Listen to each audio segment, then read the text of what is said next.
अनोखी कहानी। और एक गांव में श्याम नाम का व्यक्ति रहता था। वह गांव में सब्जी बेचकर अपना गुजारा करता था।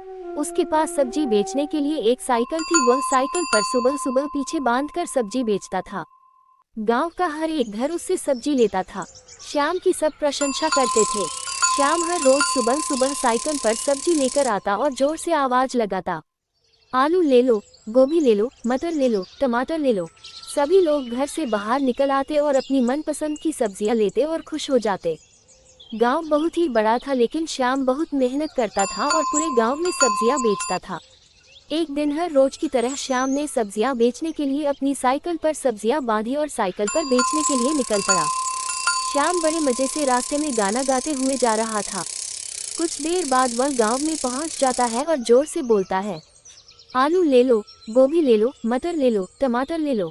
श्याम ने देखा कि आज तो आवाज लगाने से कोई बाहर नहीं आया और न ही किसी ने उसकी सब्जियां खरीदी। श्याम ने आगे जाकर फिर से आवाज लगाई, पर फिर भी कोई बाहर नहीं आया और न ही किसी ने सब्जियां ली।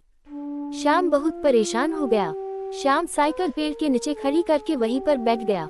थोड़ी ही देर बाद वहां से एक बूढ़ा आदमी गुजरा। उस बूढ़े ने श्याम से पूछा, बेटा तुम क्यों परेशान हो? श्याम बोला, आज आवाज लगाने से कोई भी घर से बाहर नहीं आया और न ही किसी ने सब्जियां खरीदी।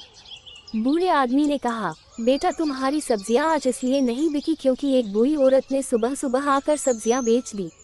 श्याम ने मन ही मन में कहा, कल मैं बहुत जल्दी आकर उस बुढ़िया से पहले सब्जियां बेच कर चला जाऊंगा। ये कहकर श्याम घर चला गया और सुबह सुबह किसानों से सब्जियां लेने के लिए चला गया। श्याम किसानों से सब्जियां सस्ते दामों पर खरीदकर गांव में बेचता था। अगले दिन श्याम बहुत ही जल्दी गांव में आकर देखता है कि एक बुढ़िया अपने सर पर टोकरी उठाए सब्जियां बेच रही है। श्याम गहरी सोच में डूब गया कि आखिर यह बुढ़िया इतनी जल्दी गांव में सब्जियां बेचने के लिए कैसे आ जाती है। श्याम की आज भी सब्जियां नहीं बिकी। श्याम निराश होकर घर चला गया और श्याम ने दृढ़ निश्चय कर लिया कि कल वह बहुत ही जल्दी जाकर गाँव में सब्जियां बेचेगा। श्याम बिल्कुल वैसा ही करता है। श्याम ने बहुत ही मेहनत से साइकिल चलाए और गांव में पहुंच गया, लेकिन आज भी बूढ़ी महिला वहां सब्जियां बेच रही थी। श्याम सोचने लगा कि यह बुढ़िया इतनी जल्दी कैसे आ जाती है। ऐसे में जब बुढ़िया गांव में सब्जियां बेचकर जा रही थी तब श्याम उसका पीछा करने लगा। थोड़ी ही दूर जाने पर बूढ़ी महिला ने श्याम को पीछा करते हुए देख लिया और श्याम से सवाल पूछने लगी, बेटा तुम मेरा पीछा क्यों कर रहे हो? श्याम जवाब देता है कि तुम इतनी जल्दी सब्जियां बेचने कैसे आ जाती हो? तुम्हारे पास तो साइकिल भी नहीं है। इस पर बूढ़ी महिला कहती है कि मैं अपनी जमीन में सब्जियां उगाती हूँ, जिससे किसानों के पास जाने का समय बच जाता है और मुझे बहुत अधिक मुनाफा होता है। अगर तुम भी ऐसा करोगे तो तुम भी अपनी सब्जियां जल्दी आकर बेच सकते हो। श्याम ने बुढ़िया से कहा, मेरे पास तो जमीन ही नहीं है, मैं सब्जियां कैसे उगाऊं? बुढ़िया ने कहा, तुम अपने घर के आसपास की जमीन पर सब्जियां उगना शुरू कर दो।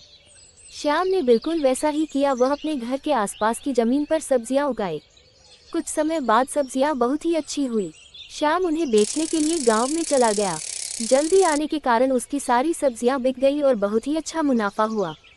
कुछ समय बाद श्याम ने उगाई गई सब्जियों के पैसे से एक जमीन का टुकड़ा ले लिया और वहां सब्जियां उगने लगा। अब श्याम ने शहर में सब्जियों की दुकान खोल ली और बहुत अच्छे पैसे कमाने लगा। श्याम बहुत बड़ा आदमी बन गया। अब सभी लोग श्याम की ही दुकान से सब्जियां खरीदते हैं। नैतिक शिक्षा। इस कहानी से हमें ये शिक्षा मिलती है कि सफल होने के लिए सिर्फ बहुत अधिक मेहनत करना उचित नहीं है। सफलता पाने के लिए मेहनत के साथ साथ बुद्धि का सही उपयोग करना भी बहुत जरूरी है।